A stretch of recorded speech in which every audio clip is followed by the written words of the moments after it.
All right, hello everyone. Welcome to my stream. I am Carbon, unfortunately, but always. And here we are going to play some more Beyond Shadowgate. Will it be the final installment? I guess we'll find out. So, welcome if you are here, and we're going to just pick up right where we left off. Before I do, real quickly though, reminder, that little number up on the top right corner of your screen means yes, I am participating in Extra Life again this year, the marathon. I mean, of course I'm participating in it all year long, but that particular number pertains to the marathon that, you know, Extra Life culminates in the fall. So yes, from noon on Friday, November 1st to noon on Saturday, November 2nd, Eastern Time, so just for your time zone, I will be playing Life in support of Children's Miracle Network hospitals to get those sick and injured children the care they need that they cannot afford themselves for a multitude of reasons. So yes, if you can, please feel free to donate. You can find the donation link by typing !EL for Extra Life in chat, and that can take you to the donation page. If you cannot afford to do so, that's 100% understandable. All I would ask is that if you can, please stop by my stream during that 24-hour marathon. Just say hi. You know, you don't even have to stay long. But you'll definitely at least see me play some video games and possibly, most likely, even act a fool on camera. But anyway, if that's not enough incentive, then I don't know what to tell you. But there you go. There's my Extra Life pitch, and I hope you will do at least one or the other, or if not both, things that I've asked for. And that's all I'm going to say for now. I did, as you can see up there, one other person did make a donation just a day or two ago when I sent out little reminders to past donators, because this is my 8th year, I believe now. 8th year running doing this. My body doesn't like it. It's 8 years older, and it's not getting any better at staying up for 24 hours, but I'll manage. I always do. So with that out of the way, thank you for listening to that announcement, and let's go ahead and jump right in to chapter 10 of Beyond Shadowgate. This damn spider. So I'm sure there is something we can or are supposed to do with this spider, but I don't know what.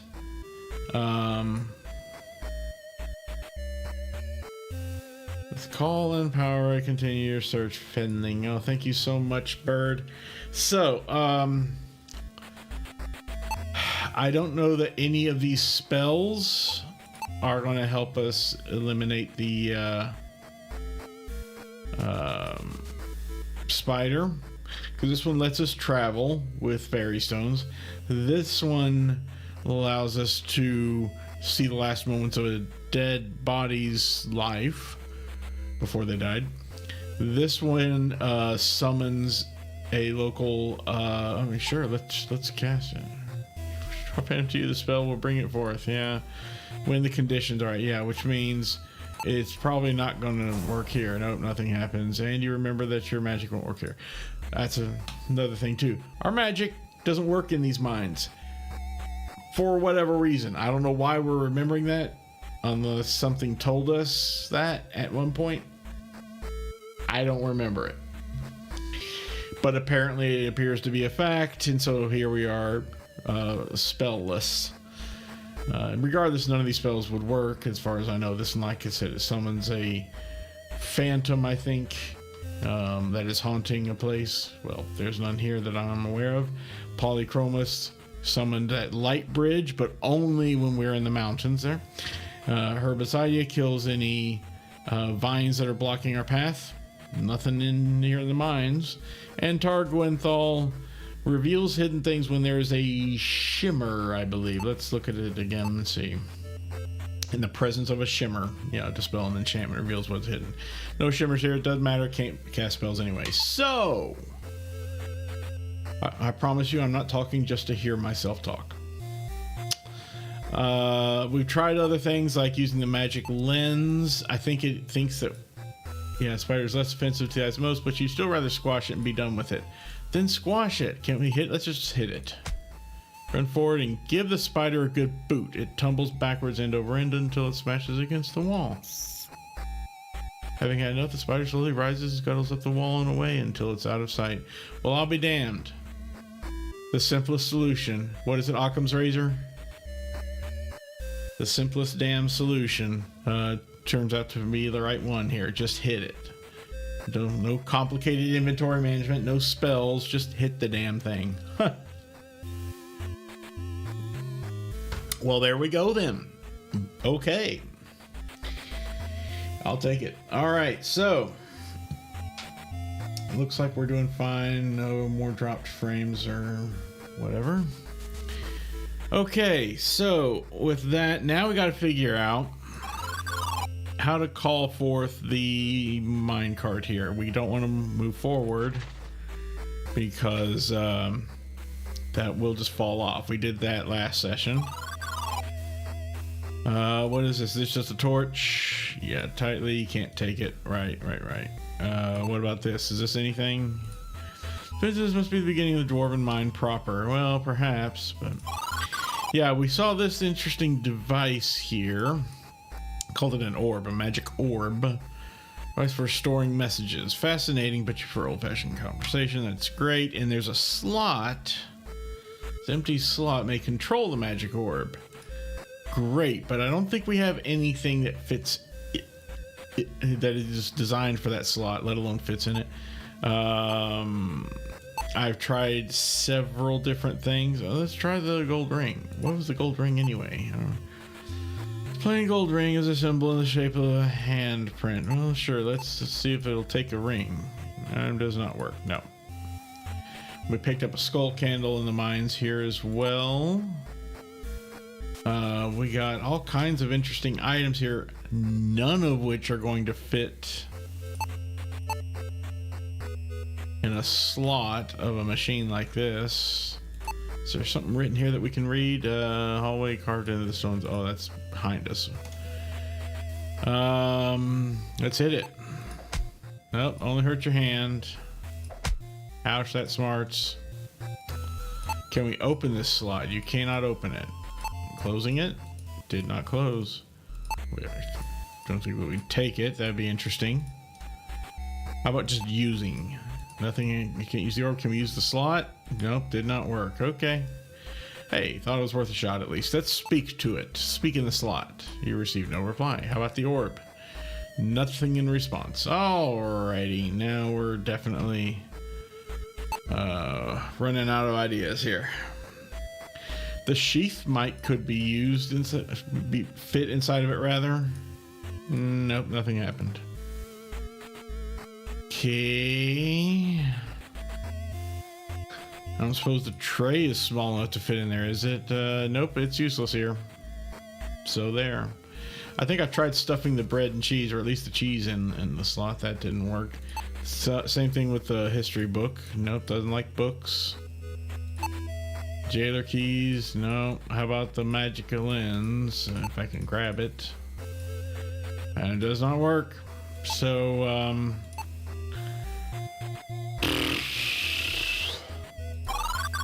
and I'm willing to bet that that magic orb is how we're going to call the mine cart to us. I guess. Okay, so here's a thought. These things. So we've got these tablets here. If we take one, however. Oh no, we can take one.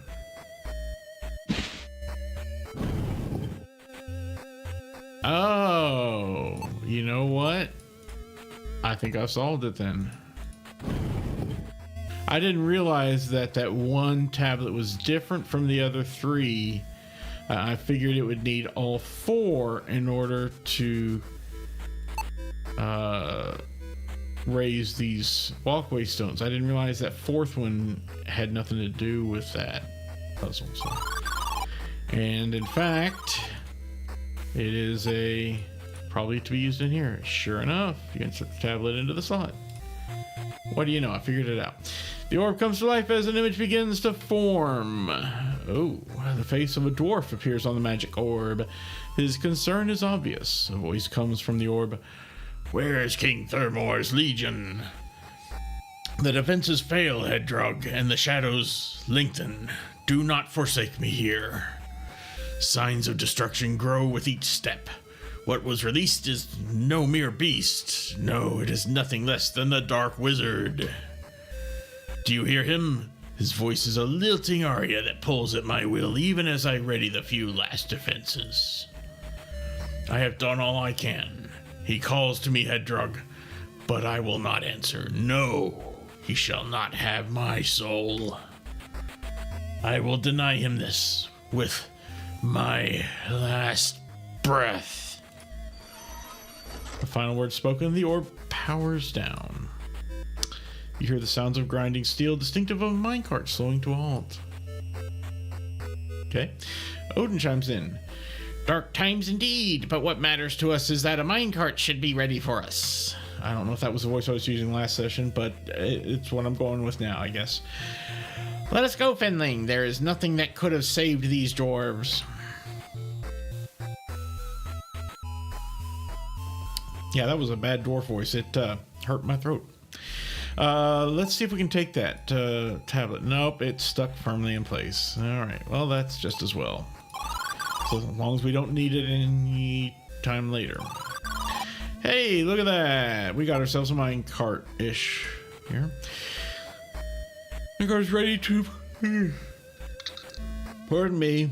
Just a little... Getting some oxygen to my lungs. That's what it is. Minecart is ready for you to enter. Anytime you're ready, Fenling, Odin says with a hint of annoyance. Well, I'll be ready when I'm ready. The lantern is slightly faster than the cart. You cannot take it. What do we got here? The minecart is ready. Yeah, okay. The minecart is ready. What is all this over here? It won't let me look at it, and I can't quite tell what the heck it is. I've never seen a minecart with whatever that is on it. And this thing looks like it might be a lever of some sort, letting you change tracks or something, but... Oh, very well. Okay, now maybe we can get a better look at these things. Oh, I can already tell what's going to come up here. We've got a minecart maze, folks. Yay! This cart is engineered better than any you have ever seen. This lever must activate the cart, but it will require power to move along the tracks. Looks like a traditional coal furnace, but you don't see any soot. It must run on a different source of heat. This cart is engineered, okay. Different source of heat. Stare down the mine shaft, but you're unable to tell where the tracks lead.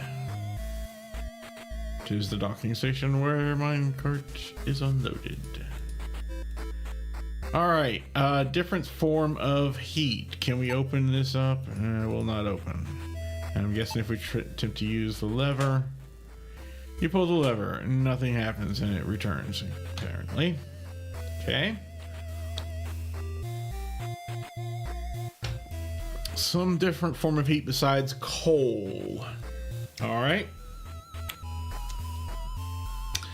I also just now realized my camera is really zoomed out. It's not bad, it looks okay, but I generally prefer that I have a longer lens, so to speak, on my cameras like that. There we go. Not bad. All right, back to the game. I wish the game didn't do that every time I went to a different display. Or, you know, whatever. Alright, so with that, let's see. Let's try using some things. How about a skull candle? Okay, you place the candle flame in the furnace. You hear a loud whoosh as the furnace ignites and rumbles to life. I guess it really likes that skull candle. And okay. Yeah, that's fine.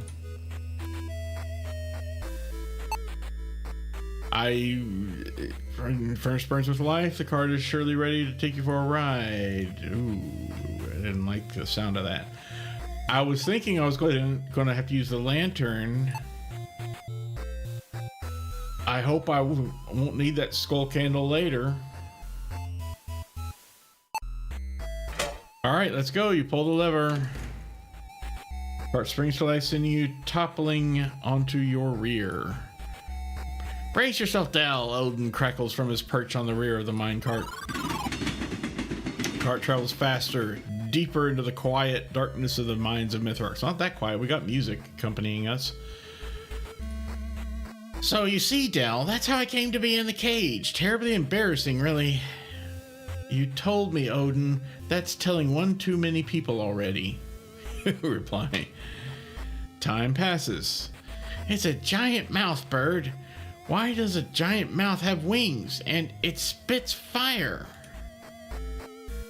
Oh, that was us saying that. Stop shouting at me, Fenling. I was expecting a sorcerer. You figure it out, Odin squawks in your ear. Giant mouth. I don't remember that. More time passes, right? Yes, more time passes. Several hours later.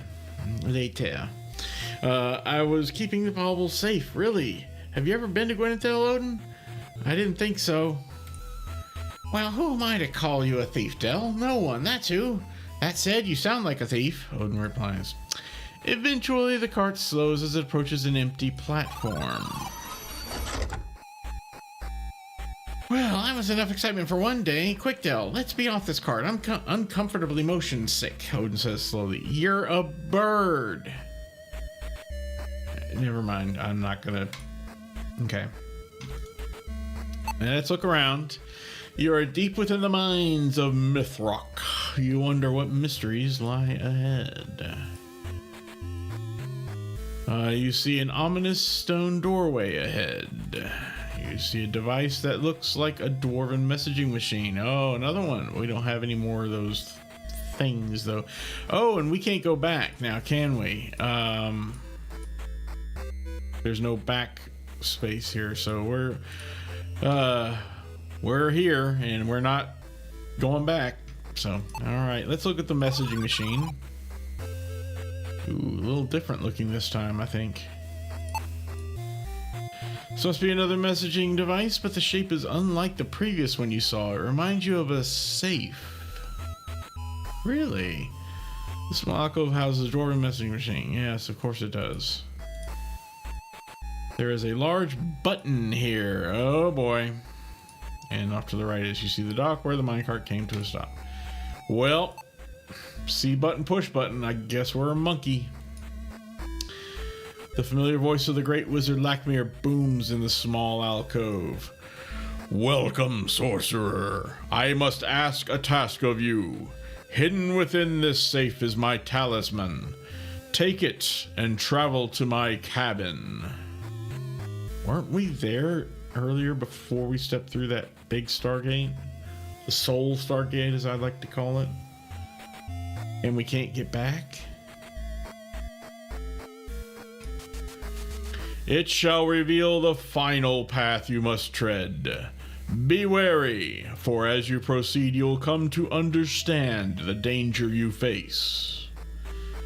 I trust Odin has served you faithfully. At this, you glare at the raven and mumble. He's been talkative, yes. Lakmir's voice continues. Make haste, sorcerer. An evil stirs in a place long forgotten. As the echo of Lakmir's voice fades, the panel slides away, revealing a hidden compartment. That's an interesting looking stone. The device opens to reveal a blue and red hexagonal talisman. Guess we're taking it. You take Lakmir's talisman. Lakmir's talisman and the hexagonal edges are covered in scratches, implying it was removed from a holder. Fair. Alright, let's move on. As you approach the door, it responds to the talisman. Oh, the stone slab quickly rises and reveals a path forward. Maybe I should have come here first to look at things, but oh well. Oh! Okay, that looks familiar.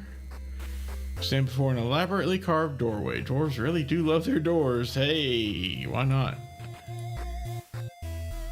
Tis a mine cart dock, and I can see the moonlight reflecting off two fang-shaped spires. Only two? Alright, guess we're going through. Oh, look at that. A mountain peak we're on here. So it leads back into the mines. Yes, it does. The spires look as if they may pierce the moon should it come any closer. You don't think you've ever appreciated the beauty of the moon as you have today. What's one more portal, you think, as you prepare yourself to be warped across Kaltorlin once again? Indeed. You find yourself on a plateau outside of the Mines of Mythrok. Alright, well, I guess we're going through. Let's save it first. Might as well. Back from the depths. Escaped the Mines of Mythrok. Yet another dimensional warp later, you arrive back at a familiar location. Don't forget, I'm still here. Odin chimes in. Sorry. Excellent. I'll see you through this until the very end. Don't you worry, Del. And we're still on chapter 10 here, Gatekeeper Mountain.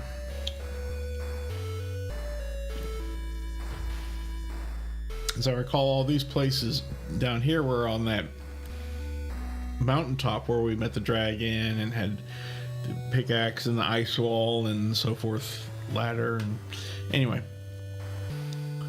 Okay, well now we have a talisman, and I'll bet dollars to donuts that this talisman is used somewhere amongst all these things, but most likely right there. A relief in the shape of a hexagon is carved into the wall. Yeah, we saw that last session. So guess what we're doing? Haha. You place the talisman into the slot and it fits perfectly. Sudden burst of light blinds you temporarily. Ooh, that changed, didn't it? Fibers of the tapestry have magically changed. It now depicts a path that leads to a castle. You grab and pull the tapestry, and with a quick flick, it rolls up, revealing the doorway. Oh, yes, that is indeed different. Okay. A magical stone archway appeared on the path. The archway opening has an otherworldly glow and must lead somewhere far beyond. This should just call this game Land of Portals or something. I mean, it's just portals everywhere, man. Brambles are as thick and strong as steel cables. As you approach, you swear they move towards you. The rush and the thorns surround the clearing and separate you from the rest of the forest. Well, I guess we're Gatekeeper. As you push through the brambles and into the passage, you emerge to find yourself face to face with a terrifying creature.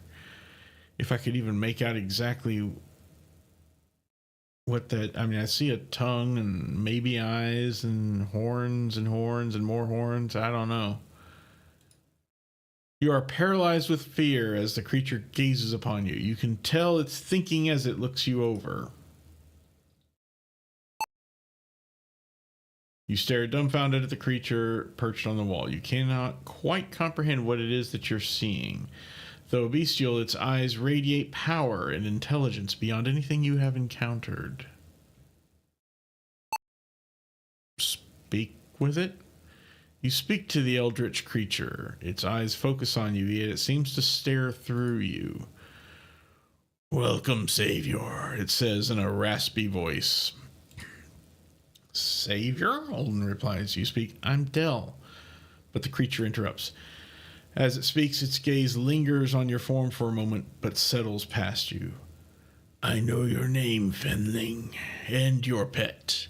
I do not address you. Pet, I'm a guide, Odin squawks in protest. But the creature pays the raven no mind. It continues, 35 years ago, the saviors and their champions came.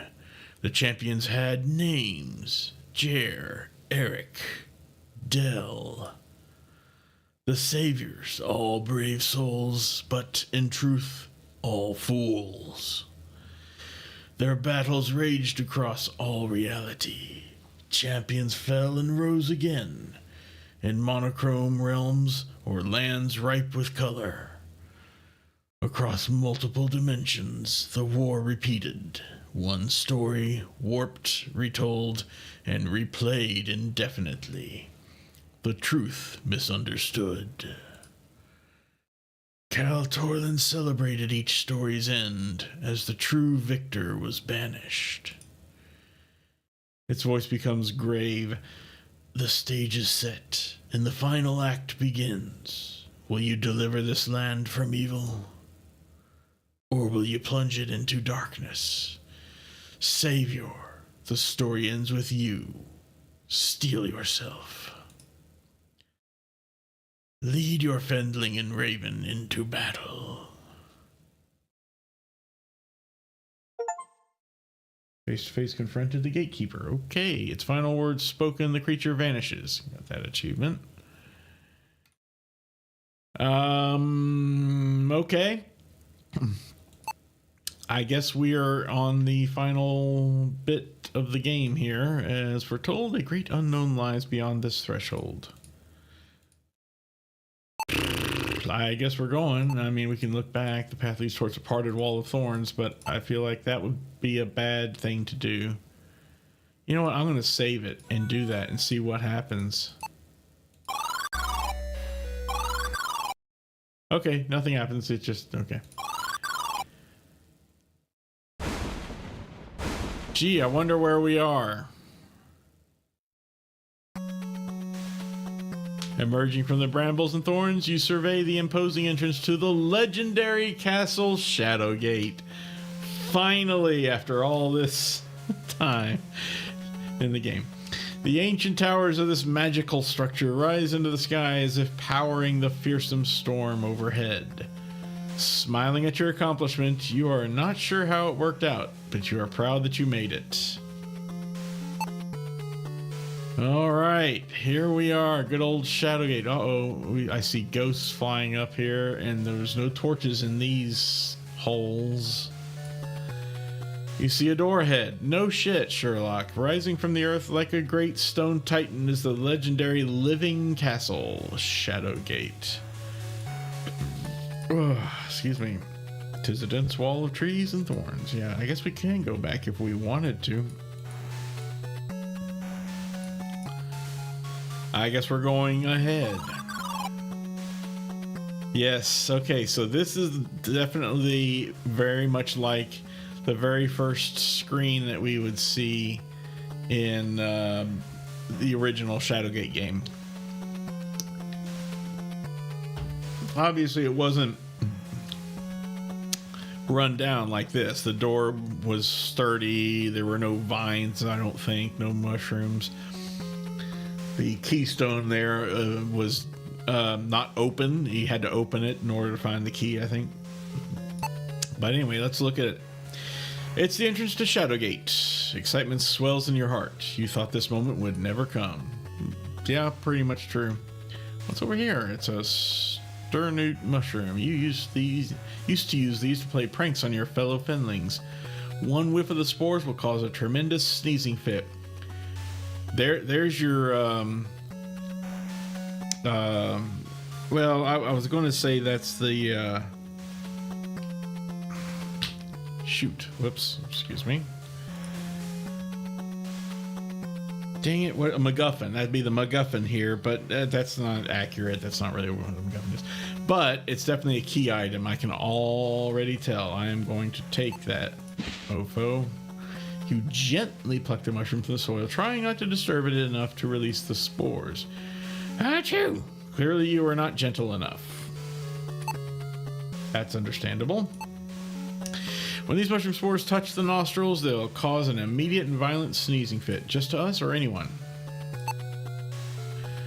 It's a heavy wooden door that now hangs loosely. Time has caused the iron hinges to rust and decay. Change the shadow gate, Yeah, it's not going to say anything more. Okay, well then, I guess we're opening up. Oh yeah, the door creaks loudly and falls off its hinges. The musty, stale air that pours from the hall causes you to gag and cough. And looking inside, it's the doorway leading into the castle shadow gate. Alright, well, inside, I'm going to save it again. Inside we go. Hey, I recognize this. Behold Shadowgate. Enter the final castle achievement. And to chamber. A sense of dread overwhelms you as you have the feeling a malevolent power is watching you. Yes, this is definitely very familiar here. You stand in a long stone corridor. Large crumbling archways line the hall. By the way, we are in chapter 11. And the map is purple. Lovely. Shadowgate. Only 9%. I mean, already 9%. 1/10 already. See, we wouldn't have been 1/10 already.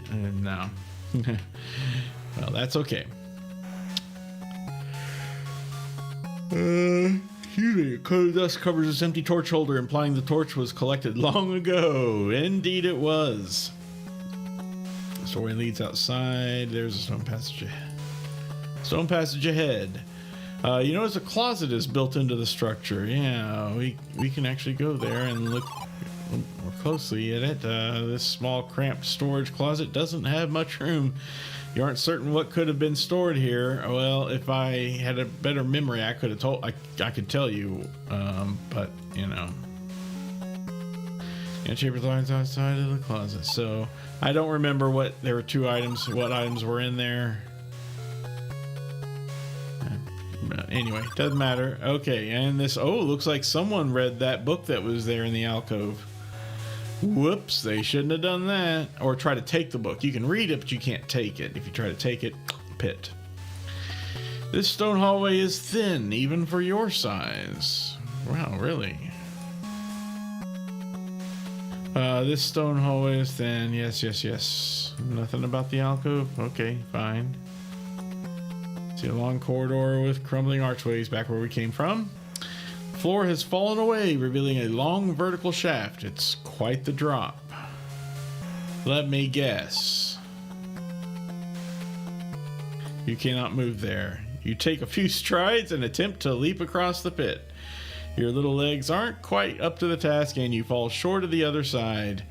You fall endlessly into the darkness below. Your screams soon fade and the room becomes deathly silent.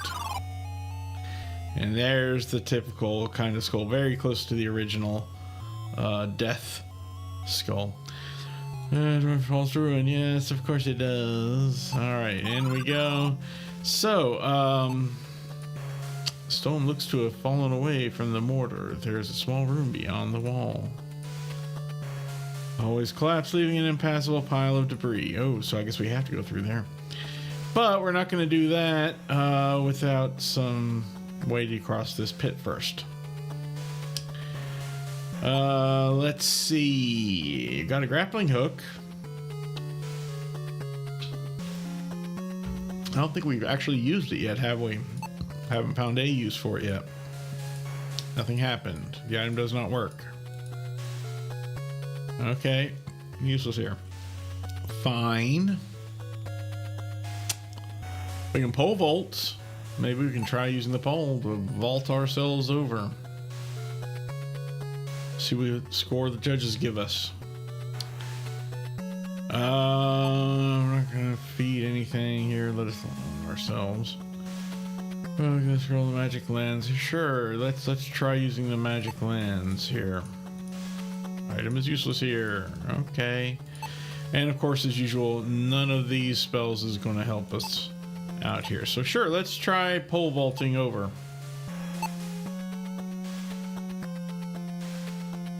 Nope. Item does not work. Okay.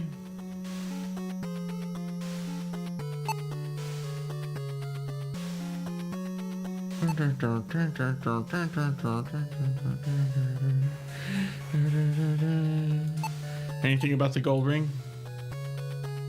Symbol in the shape of a handprint.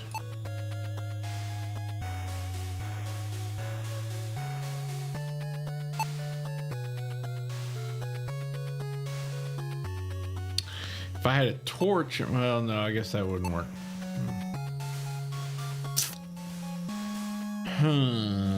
Just for shits and giggles, let's try using the pickaxe to jump and have it. No? Okay, never mind. How about if we put the lantern in here, or light these candles with it? No, we can't target the candle, those candles.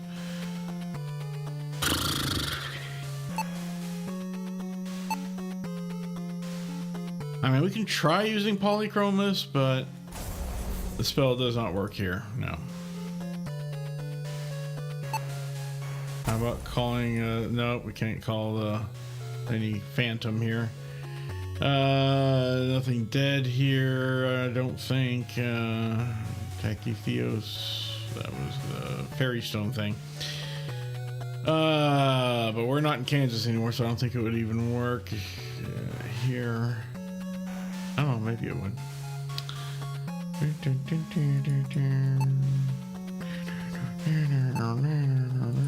Let's try looking at the history book. Who knows?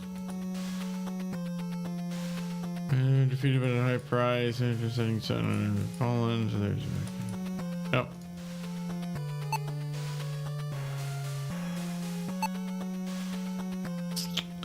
Keep wanting to use the grappling hook or the pole to get across. Is the gold ring usable for anything?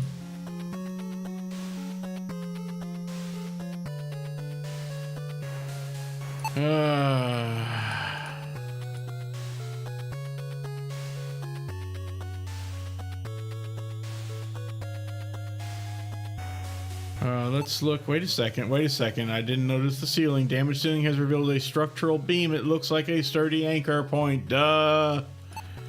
Now I feel dumb. All right, grappling hook. That's where we need you to go. Okay, swinging the grappling hook with surprising dexterity. You throw it as hard as you can and just barely reach the beam. You can now safely cross to the other side. Well, then I will do so. Grabbing the rope with both hands, give a feral yell and swing across the pit, landing safely on the other side. Okay. Your momentum carries you through the hole in the wall. Wow, okay. That was coincidental. And into the next room. Yep, I remember this room. Yep, that torch switch opened the door, I think. Sorry, my ear's itching.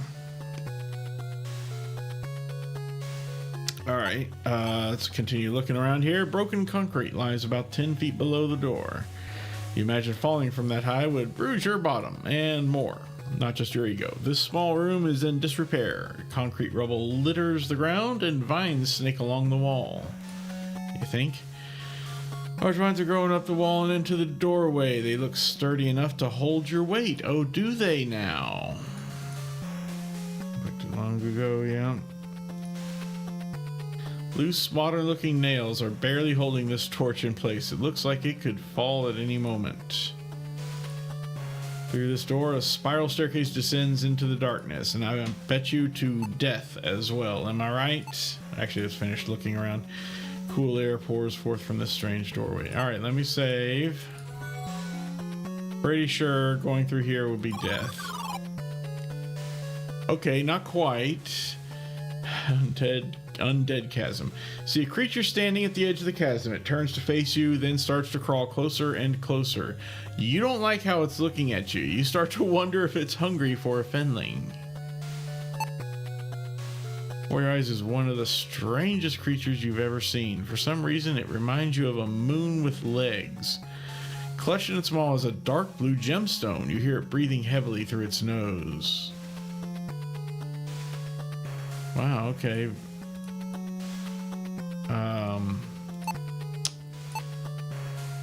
Let's use the mushroom on it. It'll sneeze. Holding your breath, you throw the Sternute mushroom straight at the ugly creature's face. It's a direct hit. With a loud chew, it spits out the gem, tumbling backward into the chasm. Hear the undead below shouting intensely. Oh!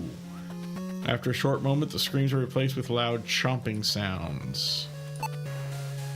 Okay. While the gemstone is covered in monster slobber, it has remained pristine. Look over the edge of a deep chasm. The height is dizzying, but the screams of the undead below truly frighten you. Wow. Look over the edge of a deep... Yeah, okay, so we can't see those things. Yeah.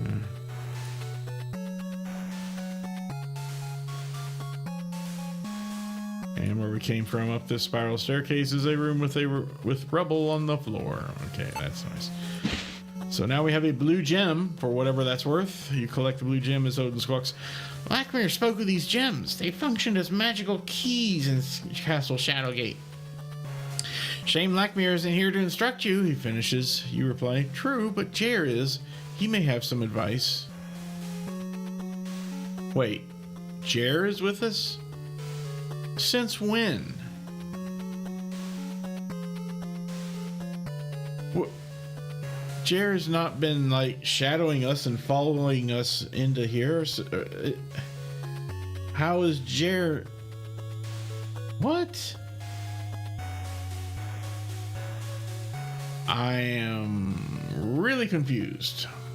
Maybe it's if we go outside and back to that fairy stone, we can go back to town and then talk to Jer. I don't know.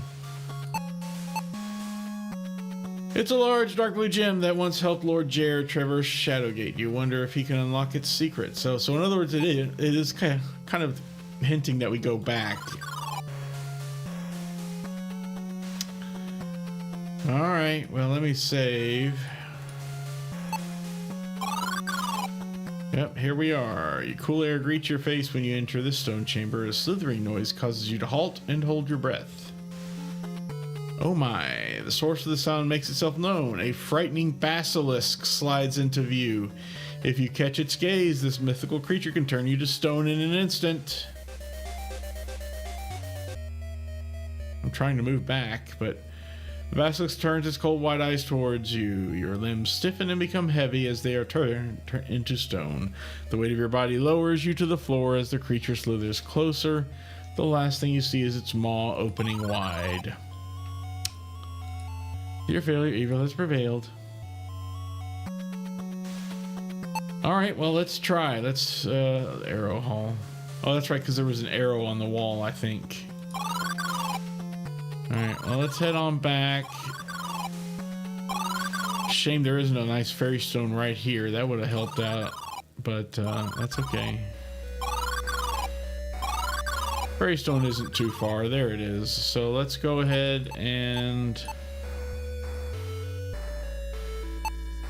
cast some Tachtheos on it. And I just realized we don't have the... that's alright. We're going back to Gwynethel anyway. As you return, you feel yourself land gently on the ground. It's still nighttime. Man, it's been night for a while. Jer was in town, wasn't he?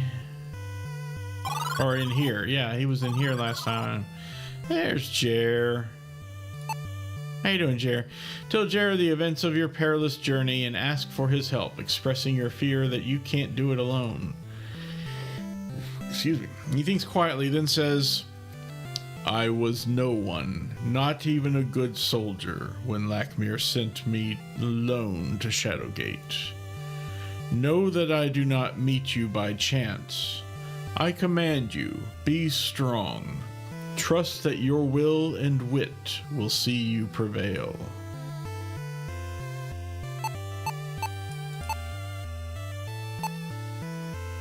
You just don't want to go back there, you coward. You hand Jer the blue gem and ask about its purpose. He looks it over with a faint smile and speaks. Lakmir said there were 4 gems, yet for safety only 3 existed, as the 4th was a key to a long-buried cell. I never found a cell deep in Castle Shadowgate. I ran into a lockless door and had to float down a well instead. He laughs. Jer pauses for a moment. Only 3 existed, he mumbles. Del, I permit you to ask the blacksmith to shatter this gem. It is time for you to build something new. I trust you'll find a way. Godspeed, he says with a smile. Shatter the gem. Why on earth would we want to shatter the gem? Ooh, that looks like, I guess it's just regular water. Okay. Blacksmith is definitely, ooh, it's purple in here.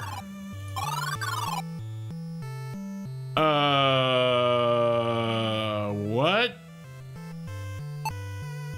the hell? An item hanging from the wall catches your eye. You don't remember seeing that skull when you were here earlier. No shit.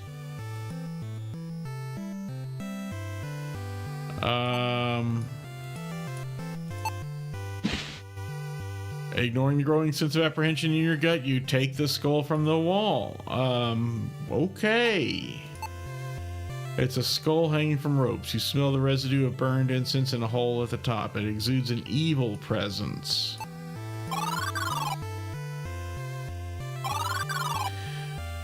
We may be like too late to do something to help the curious cat owner or something. I don't know.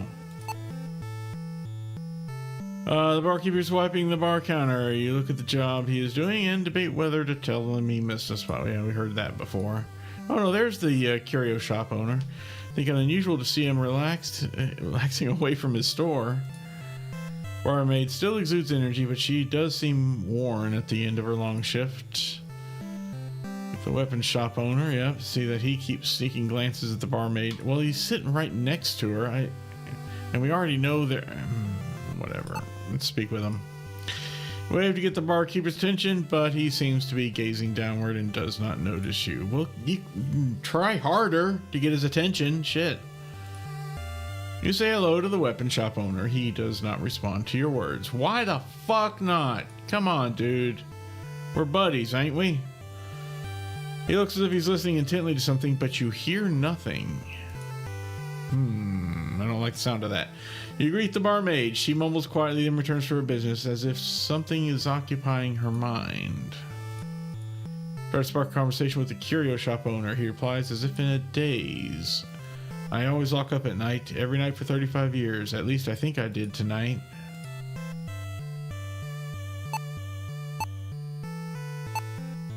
Show this to the item is useless here. Alright, what about the dude here? Is he? Yeah, he's still here. Ask soldier about another game of cards. He responds slowly without looking at you. No more cards. No, not now. Alright, something's definitely wrong here. Yeah,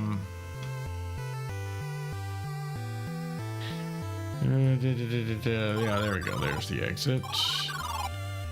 I don't like what's going on here, and of course it's locked up tight. Yeah.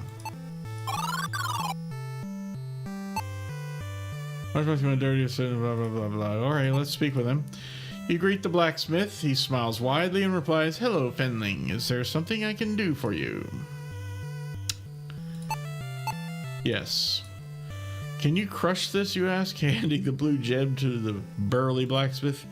He ponders your question for a moment and says, I think I have just the thing. Bonk, bonk, bonk. Oh, there it is.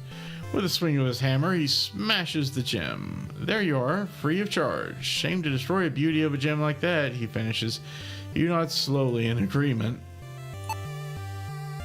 These pieces are the remnants of a dark blue gemstone. I guess we'll take them. Blue shards. Gather the shattered fragments of the gem. You hope they will serve a good purpose. So do I. Why the hell did we do that? These pieces are remnants of a dark blue gemstone. That's great. I guess we're done here. I'm trying to move. Okay, I have to go over here. Let's show the blue shards to dude here, huh? You present the gem shards to Lord Jer. He replies, "Well done, Del. Within Shadowgate, gems were used as keys. Lackmere spoke of 3 gems in existence, but 4 in total. I found red, white, and blue, but not the 4th one, lavender." Interesting. Magic flows freely through that castle. Perhaps with the right components and conditions, you can generate the 4th. Recall the power of this altar, and I trust you shall have your key. Now go, and keep your wits about you. Jer finishes. So yeah, we have to use this altar again, apparently, to enchant something.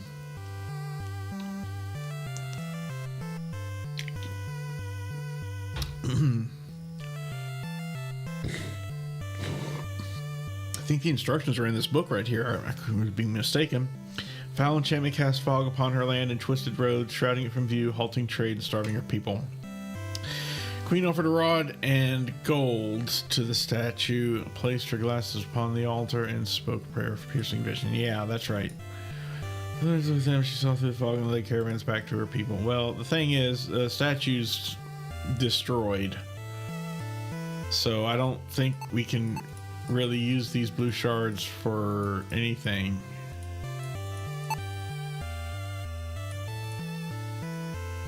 What do you know about this sensor, dude? Jer looks at your offering and speaks. I am sorry, my friend. That is not for me to hold the burden rests with you. In other words, he doesn't have anything to say about it.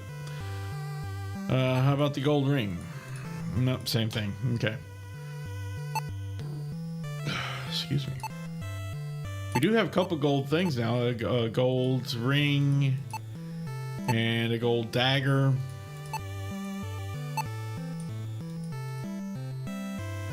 But again, the statue's destroyed, so, I mean...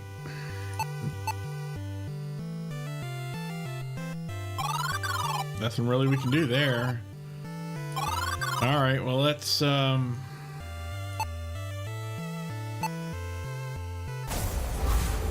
go back, I guess. I don't think this is the right place. Oh, it is. Okay, good. What a trip, indeedy. Love to get the last piece of the map. Who knows, maybe we'll find it here in the castle Shadowgate. That'd be nice.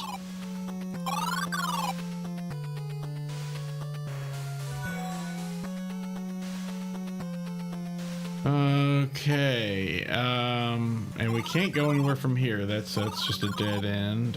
Well, as far as I know. Okay, wow, it's almost 10 o'clock. All right, so here's the snake again.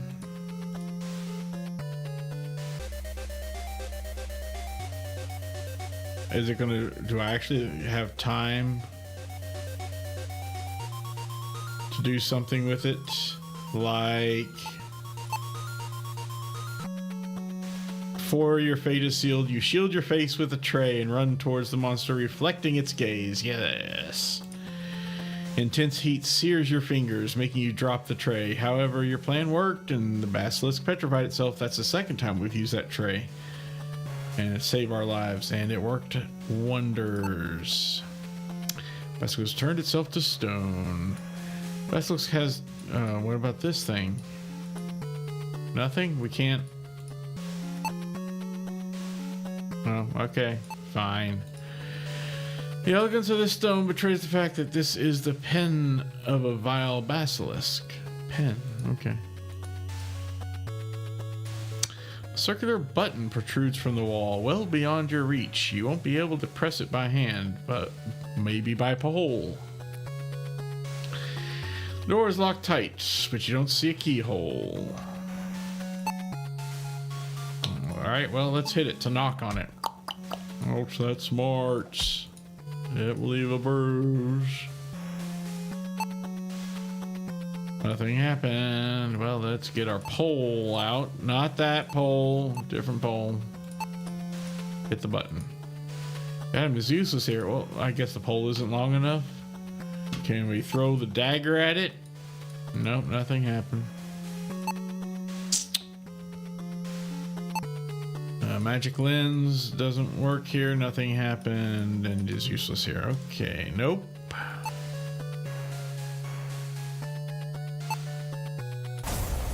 Spell failed, so that's not going to work on that dead creature. Figured I might give it a shot just for the hell of it. We're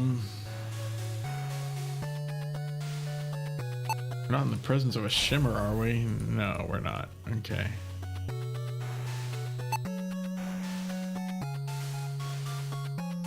Well, don't see a keyhole, but the door is locked tight. Use blue shards on it? No, nothing happened. Nothing happened. Okay, let's check with Odin here. Prison beneath Shadowgate requires a unique key, a most unusual gem. It will require the magic of the one to forge. What? We haven't been to the prison beneath Shadowgate. How do we know we need a key even? It would make sense, but still, where's Odin getting this info? Require the magic of one to forge. Well,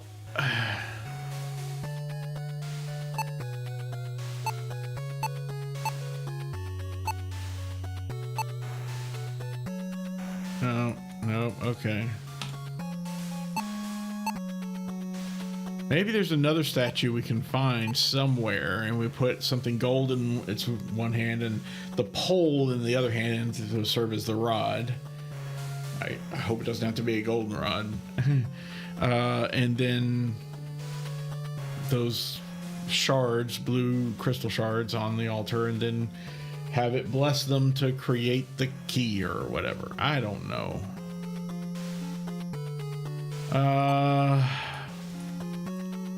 Everyone well beyond your reach won't be able to press it by hand. We do have jailer keys too still, by the way. Maybe we can use those in the prison, but we haven't even been there yet, so... let's see. I don't think the sheath can be used for that. No, nothing happened. Red sensor. Use the sensor on it. Or on the Assless. No, nothing. Throw the pickaxe at it. Nope. Oh, shoot it with a crossbow bolt. Duh. Now I feel dumb. Yank the bolt towards the button and let it fly. It's a direct hit. You hear the lock release from across the room. And so we just sneezed on my desk again. Alright, well then, let's open that door. Watch the locking mechanism release. The door swings open easily and look inside. See a flight of stairs through the arched doorway. Good, then let's go. Oh, what have we here? The stairs are wet and slippery. Uh-oh. You hear the sound of cascading water. Someone chiseled Timon into the cavern rock. It must have been significant to the Circle of 12.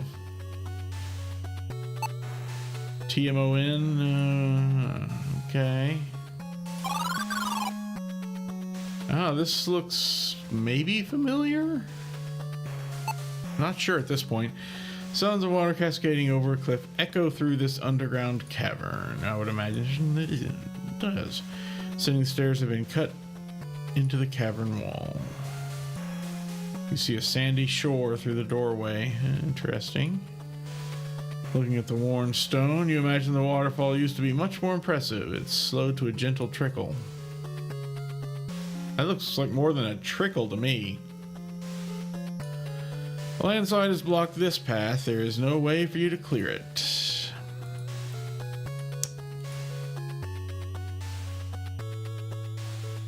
Length of dry shoreline tells you the stream was once much larger.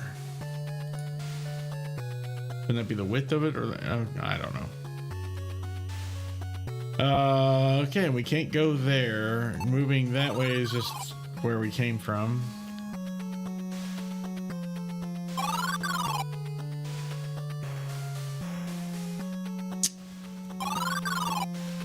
And I do recognize this room now. Yes, absolutely.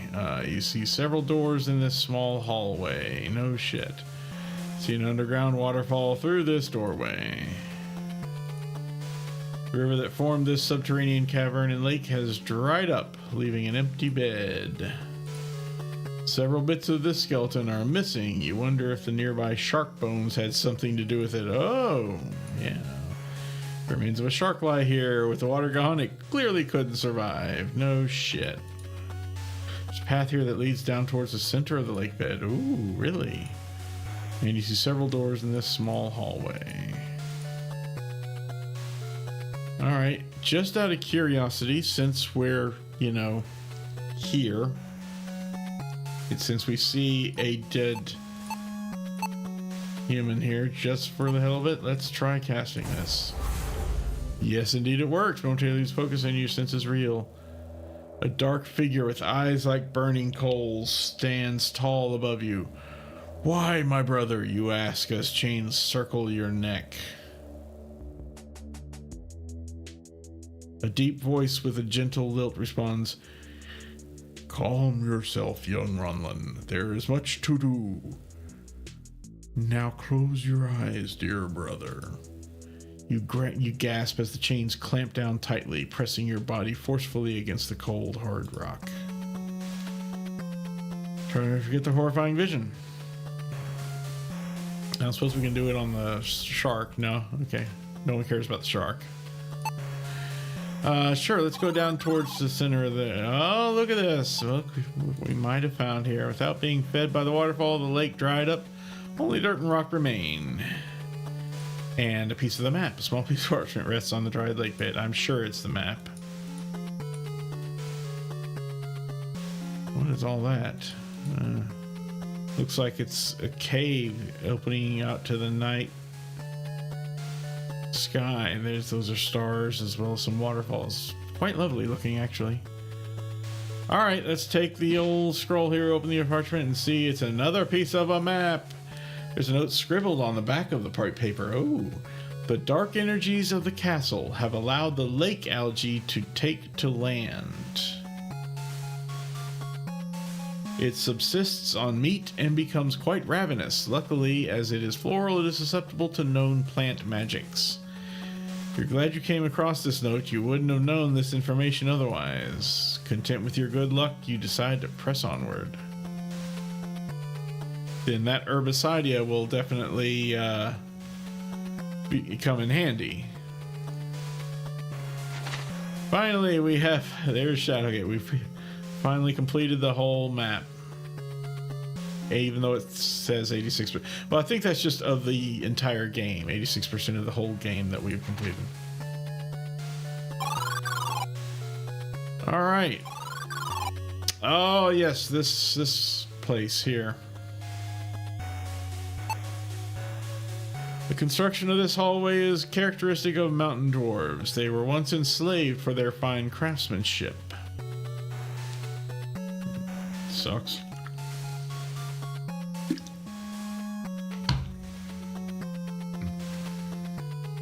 Alright.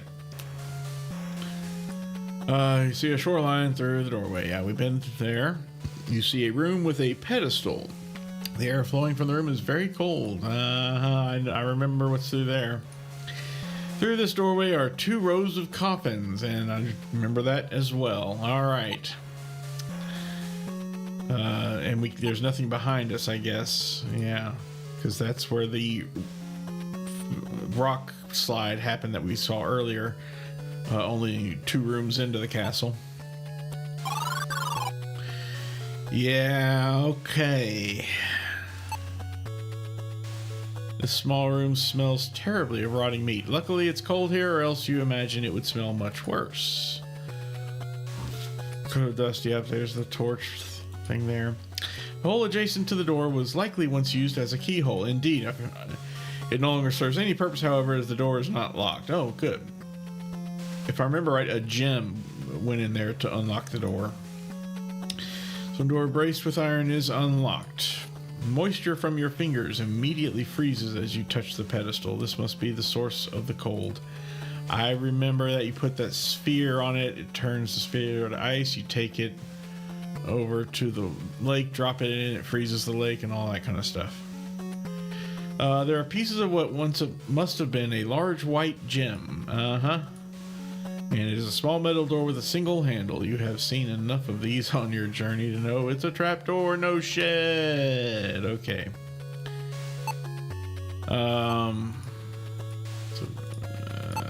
Let's open the door.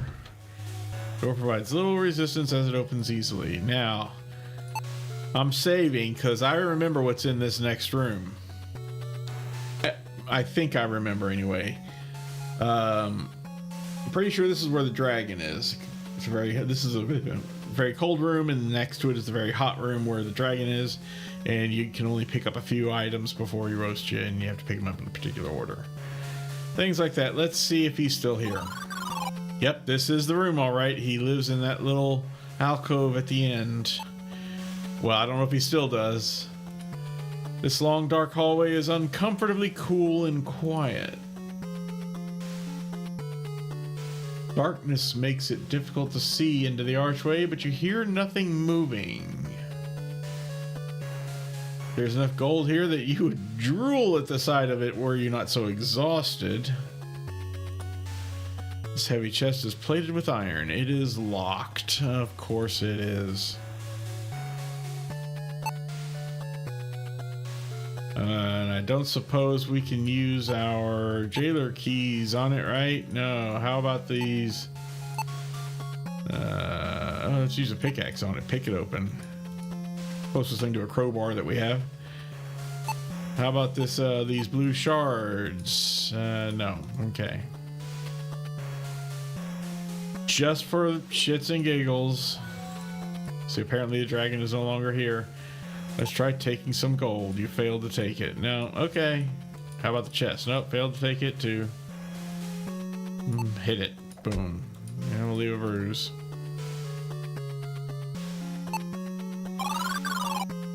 Oh, look at that. It is still here, but yeah. Okay. Even without the large skeleton, you can recognize a dragon's den when you see one.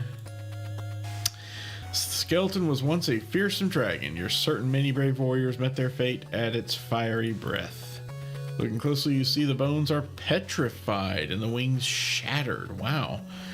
It must have been an intense struggle. Key hangs from a chain around the dead dragon's neck.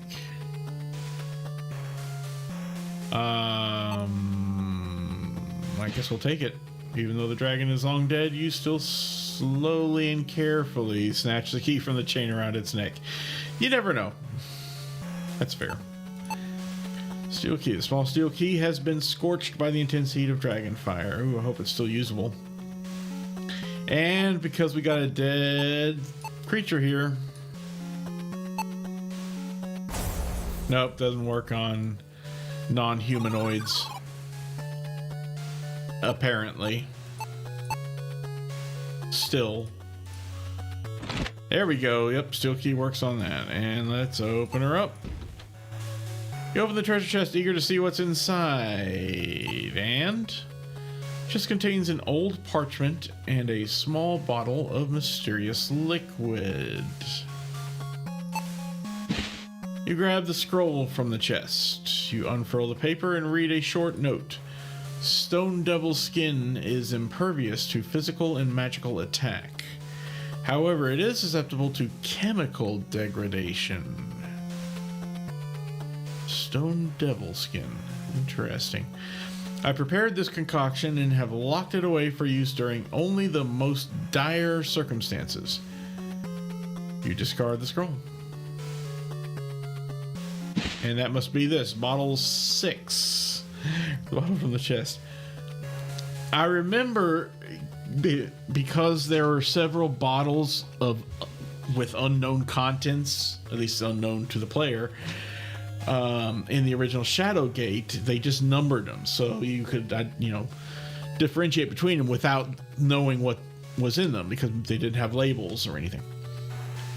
And I want to say there were 5 bottles in the original Shadowgate, so this is just kind of a little in joke here saying, well, you found a 6th bottle, even though you're not the same character and it's not the same game and all that. The food in the silver bottle has the horrid scent of a strong acid. It smells like it could melt through solid stone. Hint, hint. Let's drink it, use it on our... You know what? I am going to. Let me save again. Let's use this bottle on self. You uncork the bottle and take a big gulp of the liquid. Oh boy, here we go. The caustic fluid immediately melts through your neck and chest. Your death is painful but quick. I love it. All right, yeah, that was cool. We got our bottle. We can go ahead and leave here. I don't think there's anything left in there. Chest is empty. Yeah, that's what I thought. Now, I don't know if we have anything to freeze. Maybe the sensor? No. Blue shards. Items useless here. No. Can we take these things? Oh, yeah. White shards. Well, you know. Reach down and collect pieces of gemstone from the floor. I think it was a white gem that went in there. Okay. Well, would you look at that? Shards of a beautiful white stone. Shackle thoroughbred. That cheese has got to be moldy by now, I tell you. All right. Well, we can open the trapdoor. You grasp the handle and lift the trapdoor, revealing a small hole leading to darkness below. I think that's where the E-pour spell is. Nope. Despite the lack of anything to climb or grasp onto, you hop down into the hole to see what's below. Several seconds into your fall, you realize your mistake. Gravity wins every time. I like that. That was a good description. I like that. If I look first, this hole likely leads to the lower parts of the castle. There is no ladder nor any steps to be seen, just darkness. Yeah, so that's your clue to not go down there. All right, well, you know. Now, a room just as dangerous is this one. Oh boy. The slime made it out, which means we're not going to get past it, are we? Crap.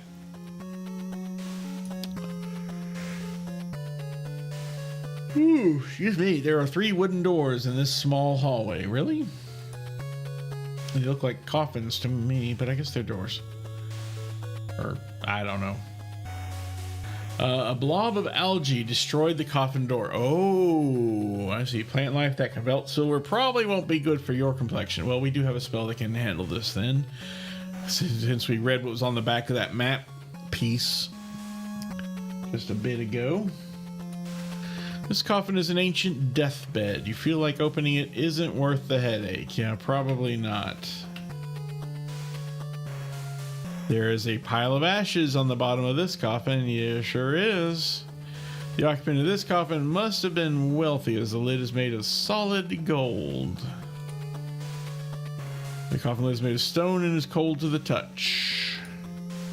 The coffin was sealed with a silver lid, which unfortunately was destroyed by the slime. And the far coffin appears to contain a doorway leading into another room.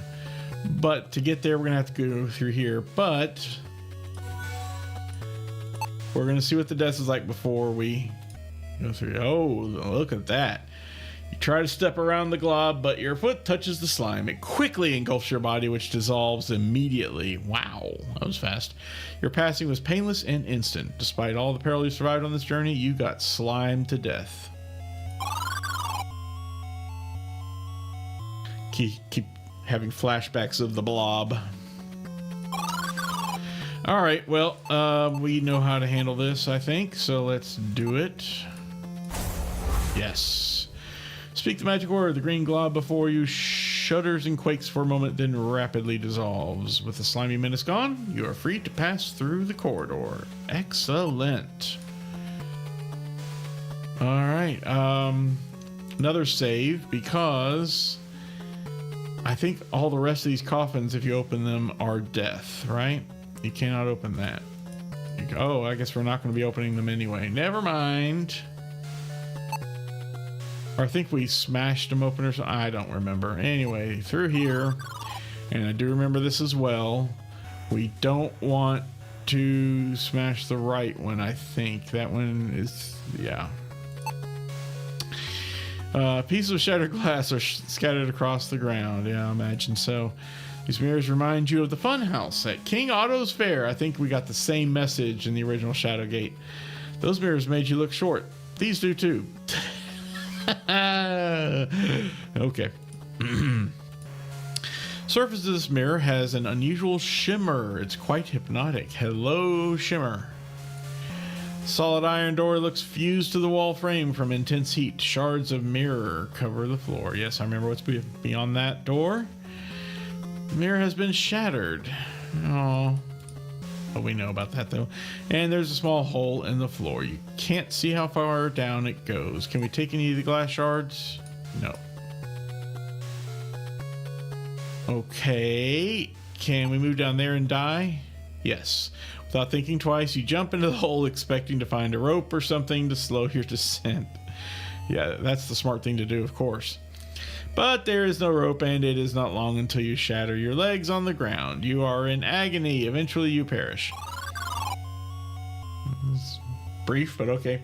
Yeah, I think that was the hole where you started out below it and cast E-Pour, and the rope goes up through the hole and lets you climb up and down that hole from there. Okay, magic lens. Oh, I don't think it'll work here. No, but Targwenthal should. Say the magic words, Targwenthal. The mirror fades from existence and a path is revealed. What happens if we open this door? It will not open. Really? Cannot open that. Why the hell not?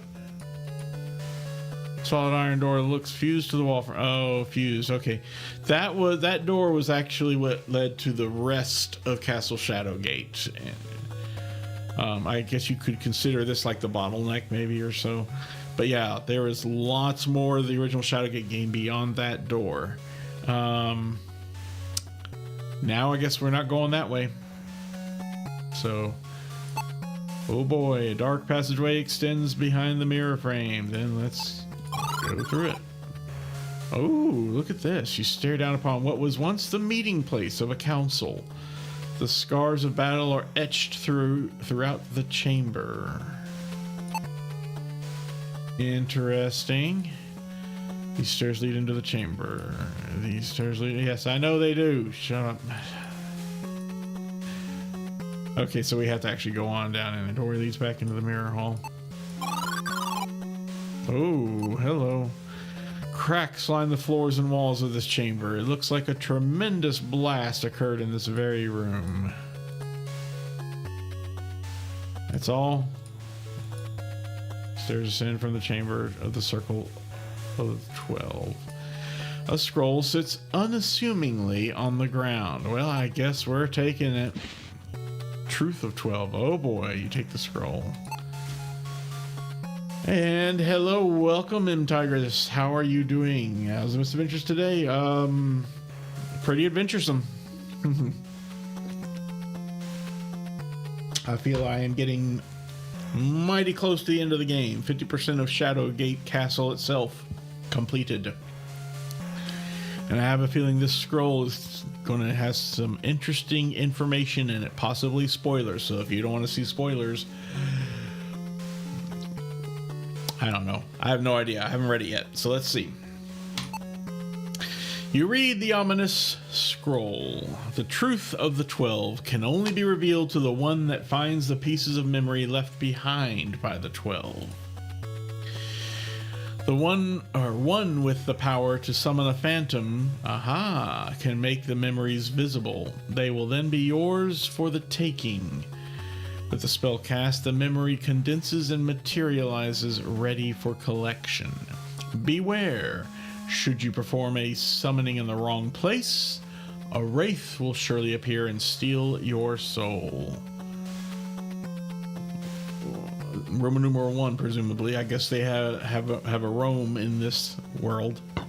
Excuse me. At the entrance, a key was hidden by death. Yes, I know that one. I remember that. 2, a valiant sword was stored in a modest closet. That's what was in that closet in room 2, or room 1, I guess.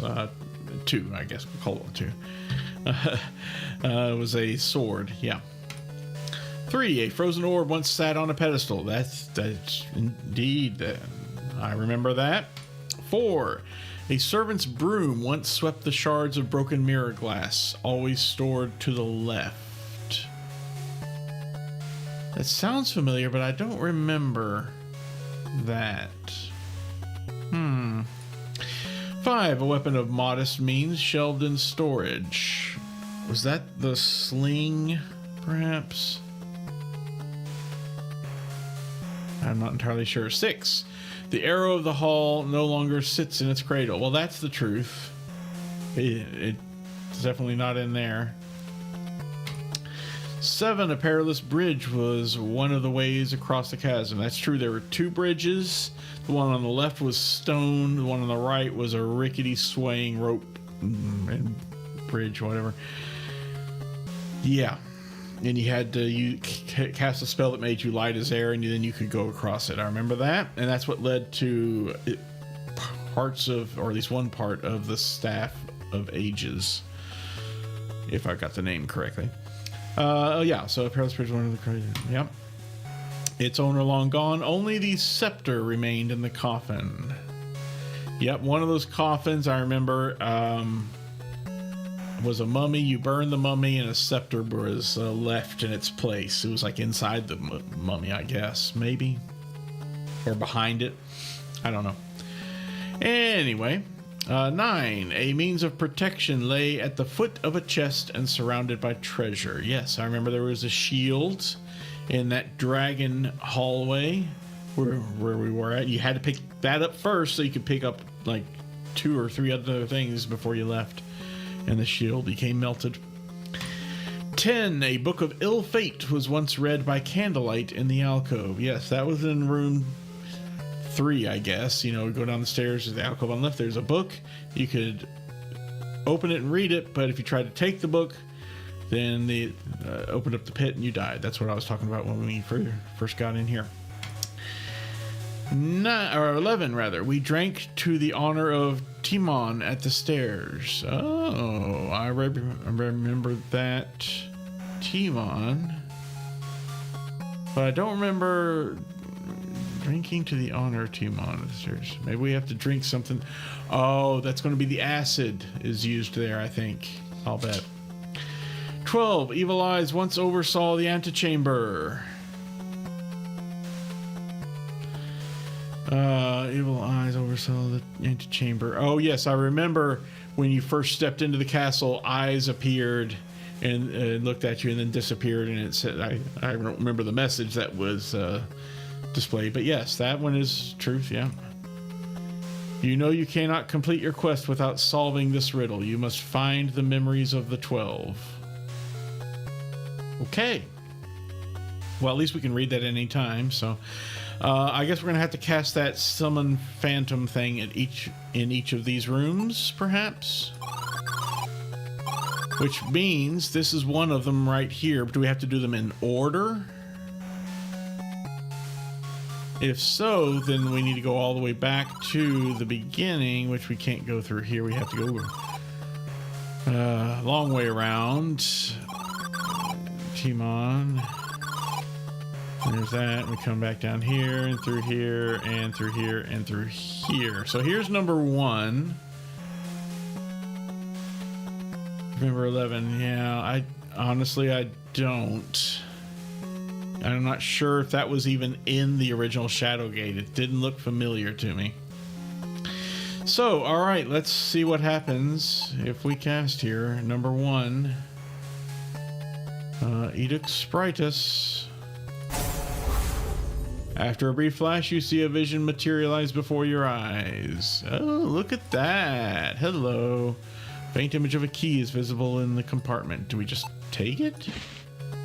Oh, okay. There are memories we can take. I gotcha. Reach out and touch the memory. It flows into your hand. You have obtained one memory of the 12. Memoria 1. I wonder if they have to be gathered in order. All right, number 2. Sorry, I'm trying to move. Is the sword that was in this alcove here. This is going to be tedious having to scroll all the way back to spells. Oops, not that spell. Yes. Okay, it was both a sword and sling. That's what was in here. After a brief flash, you see a vision materialize before your eyes.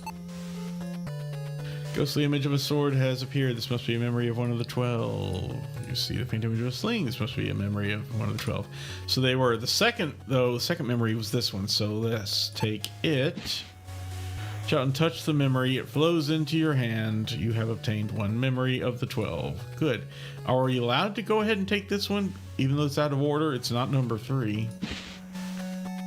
Don't touch the memory, it flows into your hand. You have obtained one memory of the 12. I guess it's okay. Does it number it correctly? No, okay, it's just they're stacked rather. Okay. Fair enough. All right. That was easy enough. So far, so good. The eyes that appeared here, let's cast that here. That was like number 11 or 10 or whatever. 12, I don't remember. It was one of them. Anyway, wait. Damn it, there we go. Yep, there they are. That's the eyes that had appeared. Okay, after a brief flash, you see a vision materialize before your eyes. Vision of evil eyes. Watch the room with deadly intent. Indeed they do. Okay, we got 4. That's a third of them. Here's going to be another one. That book right over there. After a brief flash, you see a vision materialize before your eyes. I like how this game tests your memory of the original. Although I don't think that's very fair to players who have never played the original. For a first game, I should say, not original. An apparition of a book has appeared. No shit. We'll take it and die. Nope. Not this time. Alrighty. We'll just move on through here. Here's another one. After a brief flash, you see a vision materialize before your eyes. It was written so that no knowledge of the original is needed whatsoever. Well, that's true. I guess that's a good point. For example, let's say the book was in an alcove. There's only one alcove in this so far. And an arrow no longer rests or whatever in the something. Yeah, so yeah, makes sense. There's this neatly on the hooks. Still, I like the fact that I can remember these things. Okay, yeah, this was the bridge. We needed to cross one of them. Well, we can cross 2 of them, I guess. Let me save it first, though. And Eduk. Oh, it was that one. Yeah, but that's the rickety one. After a brief flash, the original materialize. It is a vision of a bridge dances in front of you. Flows into here. We have another one. How many do we got now? 7. Ooh, more than half of them. Nice. Okay, let's head back up here. I don't think we ever could get up here in the first game, so this didn't exist, which means this didn't exist. If I remember correctly, you could get in here, but that was like we couldn't get in through this doorway or something. Anyway, all right, let's do this. Team on. After reflash, see a vision of spectral vision of a bottle of fine wine flickers in front of your eyes. Yeah, that's why you said hit the room names. Oh, yeah, that's true. It said damp stairs probably in that one.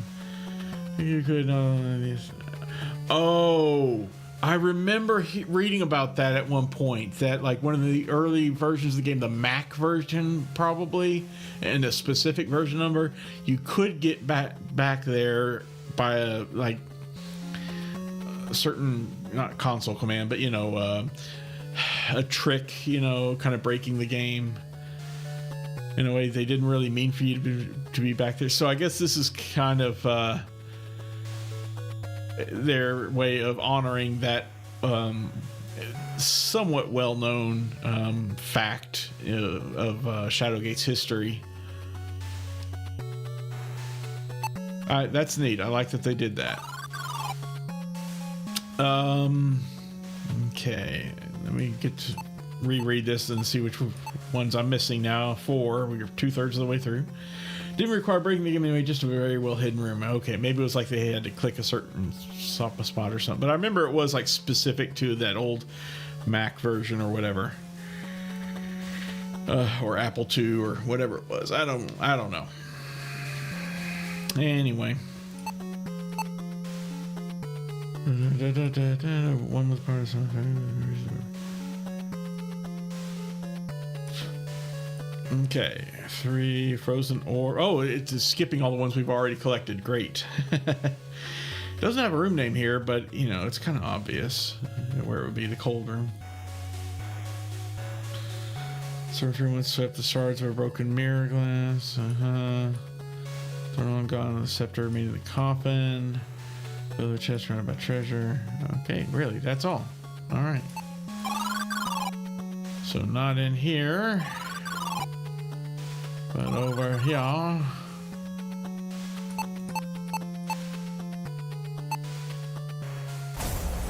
Wow. After a brief flash, you see a vision materialize. Yeah. An image of an icy sphere appears atop the pedestal. Okay. Oh, I'm going to take the doorway.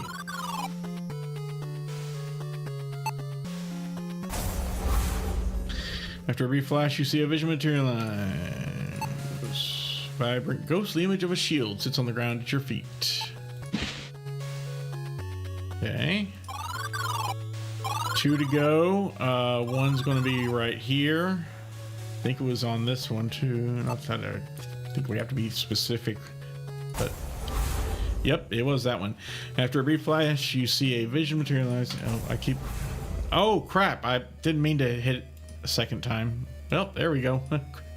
There's very much here as it approaches, cackling an evil laugh. Well, now we know what happens if you cast it twice by mistake. So it's ripped from you, collapse into a light sleep on the floor. Of course we do. That's alright, though. I probably missed an achievement of getting all 12 without summoning that by mistake, but oh well, I can live with that. Maybe next playthrough. The spectral scepter flickers inside the coffin. Forgot to right click first or move it to look and then take. And finally, this room right here. I guess there was a room in here. I just don't remember that, interestingly. The one thing I don't remember of those 12. Well, and the bottle, of course, I don't remember. So 2 things I don't remember. Anyway. Yes, I guess it was on the left. Sure enough, after a brief flash. Vision of a broom leans against the wall. You reach out and touch the memory. It flows into your hand. Your task complete. The scroll of the 12 disintegrates in your hands. Okay. Now what?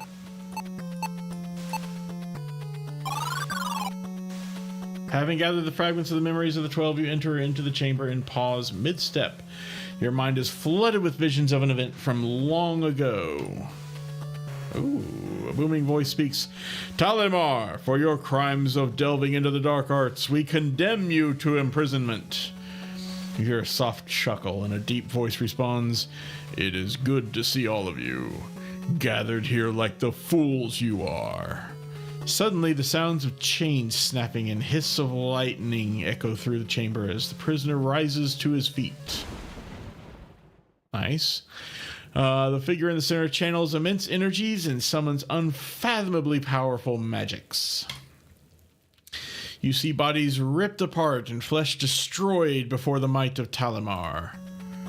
You rub your eyes as the vision passes from your mind. The immense display of power you witness leaves you shaken.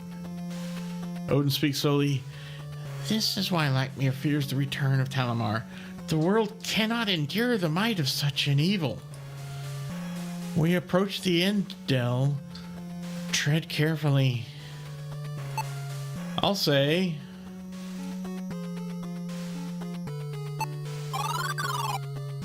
And I don't think I'm ready yet. A gently swirling blue portal beckons you to enter. Yeah, I'm sure it does. Now, we were told by Jer to gather shards. We now have white shards and blue shards.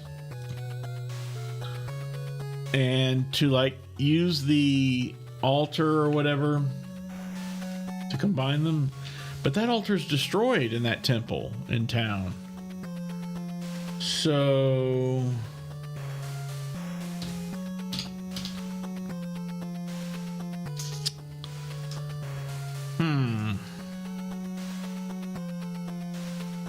well, I'm just going to save it then, and then we'll hop in this portal and see what happens. If I have screwed up, then I've screwed up. Oh well. Ooh, there we go. That's really reminiscent of the original game's music. Gazebo, you tumble. Oh, and another stone, fairy stone. Good, good, good, good. You tumble out of the portal into the cool night air. The moon hangs high overhead in the calm night sky, and it doesn't look like it's a one-way trip either. While fear clutches every fiber of your heart and your stomach is in shambles, there is no going back. Wait a minute. There is absolutely no stopping what you have started. But the portal. The movement of the magic portal is quite mesmerizing. Yeah, I imagine so. And Pantry Stone, we know. Ancient looking stone gazebo only adds to the elegance of this serene courtyard. Old well sits quietly in the tranquil moonlight. Yeah, so it's not there's some going back. It said there was no going back. Of course we can go back, dang it. Oh, I recognize this place. Pale moonlight fills the courtyard where a battle between hero and monster once took place. Yes, indeed. If I recall correctly, it was like a cyclops, maybe. And so we used the sling and a pebble to take it down and kill it, I think.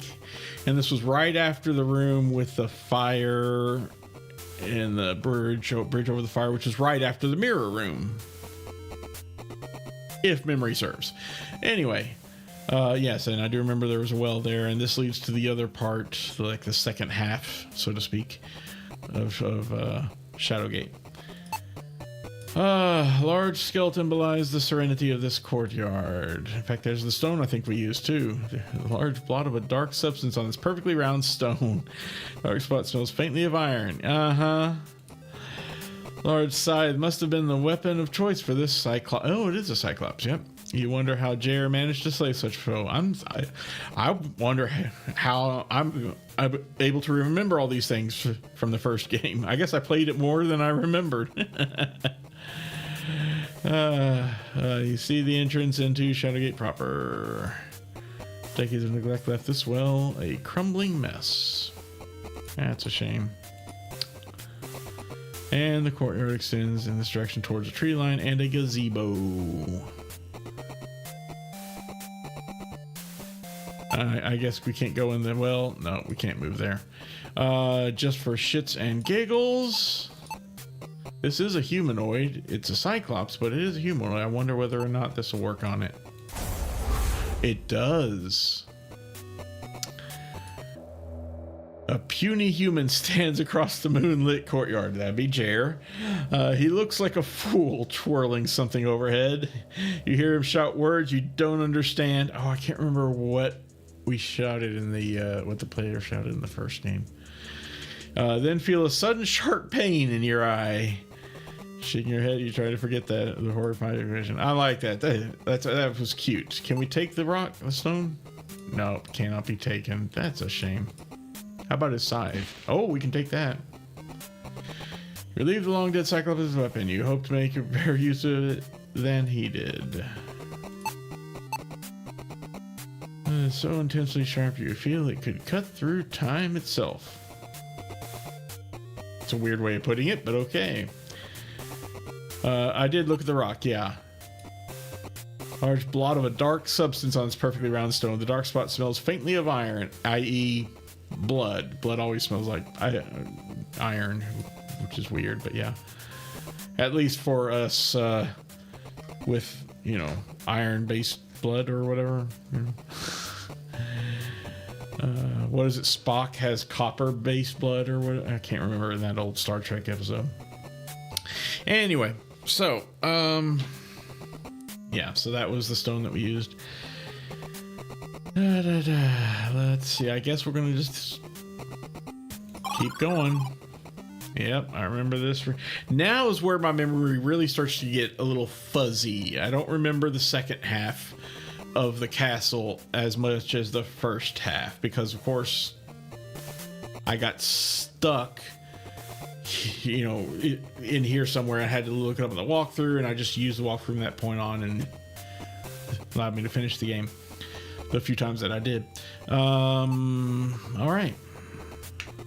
54%. I don't think we're going to finish this tonight, but we're going to get damn close. Next session will probably be a really short session, which is fine.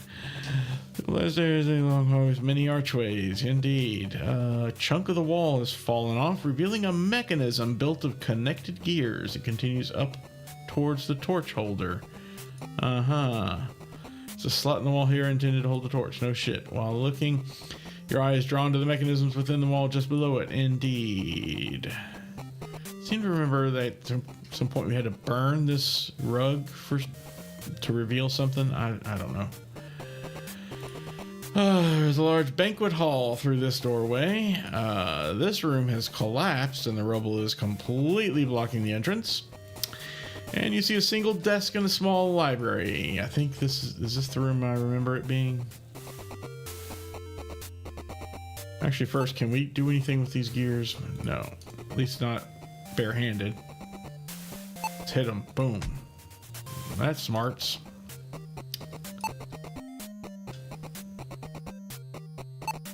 I wish it would reuse the same old tracks in these rooms that it used it did in the first game, but I guess that might be going a little too far.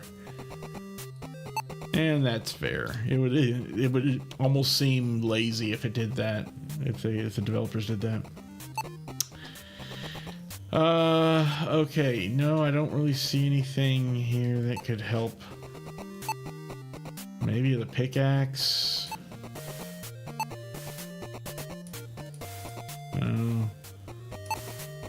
The pole, perhaps. I don't know. Nah, we'll just leave it. There might be something later we can do there. Didn't remix into the old tracks because they would need to license the tracks, upping the cost of the game. Oh, I guess that's. I didn't think about that. That they didn't hold the licenses to those tracks anymore. Man, that's a shame. Oh well. Such is as it is. Okay, this room. Oh, there goes. There's more shards. Good, good, good. Small library complete with hidden passage, and I think I remember what behind it. There's like a fireplace room in the next room there. Kemco added the music to the Mac Venture games when they created the NES ports. Okay. So I guess Kemco still has the rights to these tracks, or whatever has become of Kemco by now. Yeah, we have a desk of this quality could only belong to a king. Shards of a red gem litter the floor. A strange shallow hole in the wall. I remember those shallow holes. Alright, we now have red shards. Gather up and collect the shards from the floor. So now we need to somehow combine the three shard sets. Shards' red, white, and blue. Interesting. To get the lavender one, did he call it? Or something like that? The license songs for the yes, I do remember that. The 2014 song remake. I mean, I bought the soundtrack to the game as well. The song for the 2014 Shadow Game remake, which allows you to use the OG music. Ooh, I don't remember it having the OG music as well. I'll have to go back and play that. In fact, I intend to play that during my Extra Life Marathon because it is, after all, a remake. So it follows the theme. It qualifies for my choice of theme this year. It's a book about the war started by Talamar the Starless. You begin reading, after betraying the Circle of 12 and decimating their ranks, Talamar set eyes on the great kings of Kal Torlin. The Warlock Lord besieged many castles, but the combined might of the remaining Circle and kings drove him back. The Evil One was captured, tried, and imprisoned beneath Shadowgate. King Dugan, the war hero, resided there henceforth. Great. You scan the shelf and remove a book titled Magical Beings, choosing to read a section on mimics. Oh dear. Mimics are conjured by sorcery, given form through a remnant of the one being imitated. While aware, their motivations are not their own, and they do the bidding of their creator. Although resilient to physical attack, they are susceptible to any form of petrification.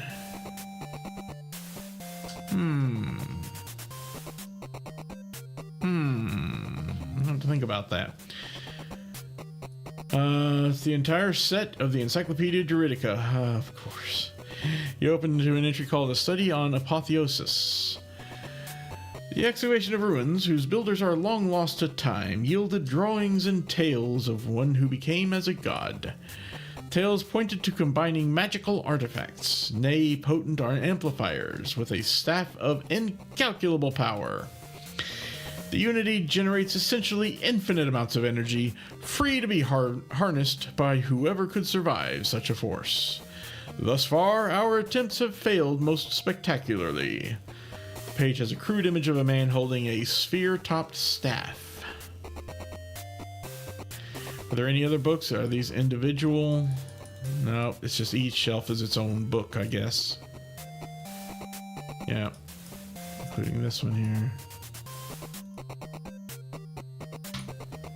How about this? Luxurious bookcases, old several tomes, and once obscured a hidden passage. How about this? To a large fireplace through the secret passage. Yep. Can we open up this door? It did not open. Why not? It's a drawer, ain't it? Fine. Hey, I remember that globe opening up. Large fireplace is the centerpiece of this cozy study. Tip of this poker is covered in ash. This kindling has been undisturbed for some time. A layer of dust covers this pewter goblet. This passage returns to the small library. No shit. This mounted globe was opened, revealing a hidden compartment. It is empty. Through the window, you see the moon and stars hovering in the night sky. Can we take the poker? We sure can. Grab a sturdy poker. It's an iron poker, useful for stirring embers or as a lever to pry heavy objects. Hint, hint. How about the pewter goblet? Yep, well, you got it. You're trying to pick up the gold goblet. This pewter goblet has a lustrous shine. Despite its obvious age and wear, it can still hold liquid. Would pewter not be able to hold water after time has passed? A certain amount of time? I don't know. Alright, let's use the poker on the... so nothing happened. Okay. Can we light the fireplace? Where's our lantern? It's useless here. No, I guess we're not going to be lighting that. All right, never mind. What about the sensor? Useless here. Okay. I guess we just need to pick up those two items. I don't see anything else of use here.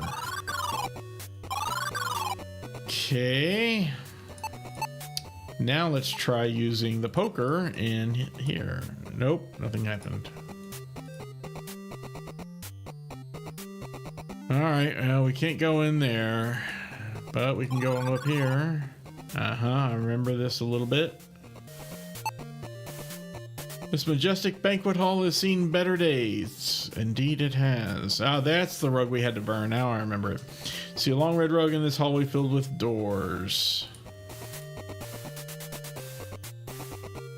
You see a small corridor. You wonder what could shake the castle so violently as to crack the walls and topple a sturdy stone balcony. Well, it's not all stone. And collapsed stones block this door to a castle tower, but you have a nagging sense your path lies below anyway. Really. This tapestry is woven of fine silk and coated in a thick layer of dust. Going to have to talk with the housekeeper or castle keeper.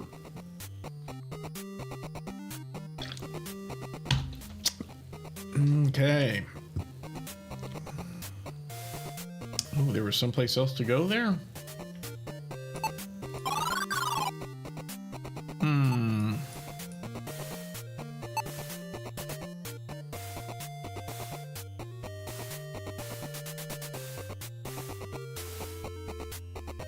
Yeah, there's something to do with these damn gears, and I just don't know what.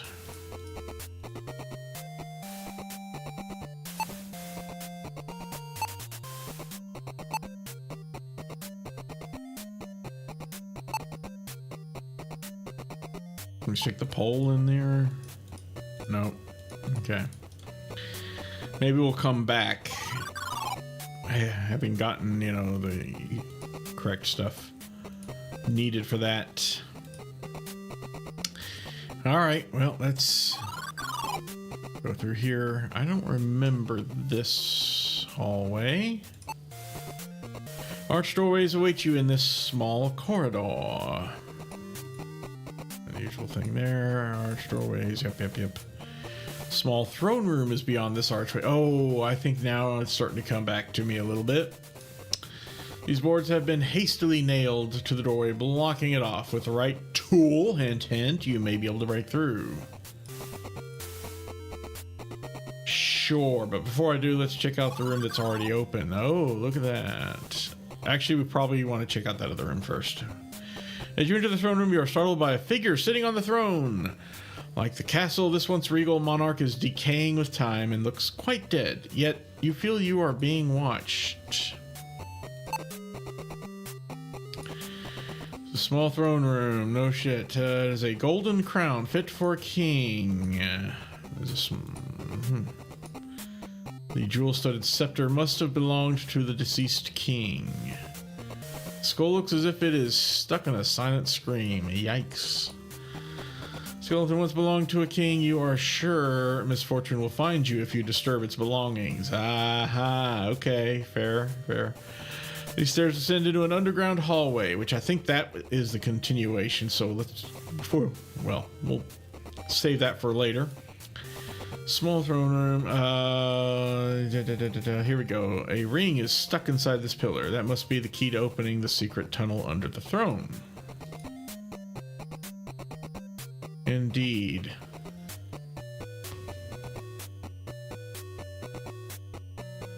I'm hearing people talk outside my house here. Savage. And just for shits and giggles, sure, let's take the crown. The rustling noise from the throne causes you to look up from the floor. A rustling noise. The skeleton is shaking violently, its bony hand clenching the poleaxe. Wow, there you go. The headless body raises its axe and swings. Despite lacking eyes, it manages to connect directly with your neck. With your last thought, you wonder why you never learned your lesson about relieving royalty of their riches. I just wanted to see the death, that's all. It's worth it, seeing all the deaths, you know? Okay, let me do one more thing in here before I go back to the other boarded up doorway, and that is this. Oh, yeah, it works. All right. You breathe deeply, collecting your thoughts and imagining what caused the earth below your feet to quake so vigorously. A large fireball appears before you, causing you to shield your eyes. When you open them, a dark figure looms over you. Talamar, you fiend! I'll kill you, shout, but your words catch in your throat. You feel like the ocean is crushing you. Wow, so vivid. A calm, deep voice responds, Shh, my king, sit and endure your throne for all eternity. He walks away, laughing softly. Shaking your head, you try to forget the horrifying vision. Oh, whoops. Forgot it was still selected. See, you know. All right, now I'm pretty sure I can use the poker here. Sure enough, slide the poker between the boards, take a deep breath, and pull down hard on the heavy iron handle. Sounds of your grunting echo down the corridor as the boards break free, opening the passage. That's not good. Are you sure that's nothing? Yeah, it's just debris. Okay, a lone person stands across the balcony. You recognize him as Lord Jair. Hello, Finling. Hello, Finling, he says with a smile. You're not Lord Jair. Imposter!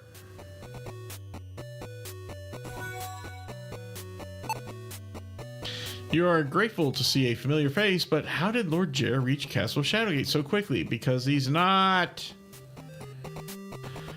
Balcony affords you a beautiful view of the lands and Castle Shadowgate itself. Cast iron rods rest vertically within the stone mount. I remember that. It's a lightning rod. This balcony affords you a beautiful view of the lands and Castle Shadowgate itself. Isn't that nice? Stairs descend to a lookout point, which we'll do in a bit here. Just for shits and giggles, we'll speak with him. Stare at Lord Jair, thinking of which question you wish to ask first. Before you can speak, he says, Come closer, Finling. Tell me of your journey. You would, but something about him bothers you. Yeah, like he's not Lord Jair. Jair gets very close and you feel incredibly unsafe.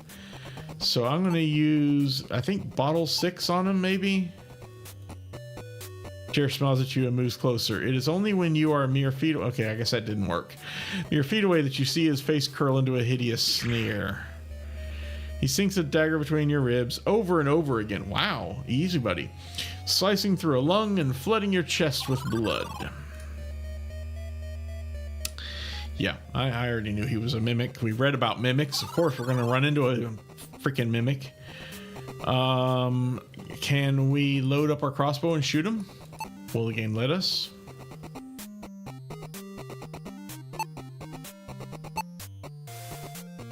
Full quiver with the crossbow. We now have a loaded crossbow.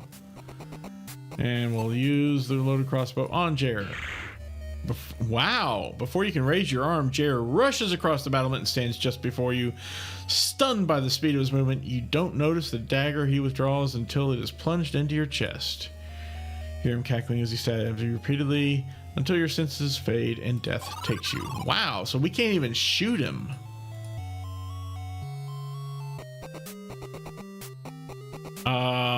Why the hell not? Are we supposed to just ignore him? Can we? Like if I... Yeah, I can move down here and look at this room. And survey the entire countryside from this elevated lookout point. It's a shining pot of gold. You realize there must be some sort of trap as it is unguarded. Plus, there's no rainbow. Crouching down to look, you see an outline where the floor was repaired with mortar. No shit. Too much weight will collapse the floor. Only a fool would fall for such a simple trap. Luckily, you are not a fool and you don't weigh very much. Yeah, I remember that being a trap in the first game. Indeed, as well. Elevated lookout point. Isn't that lovely?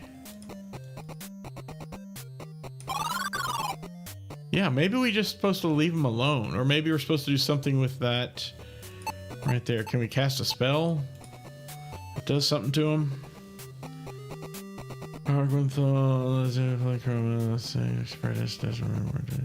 No. Don't think so. I mean, I guess we could try using the magic lens, but no, nothing happened. Gold dagger on him? I doubt that.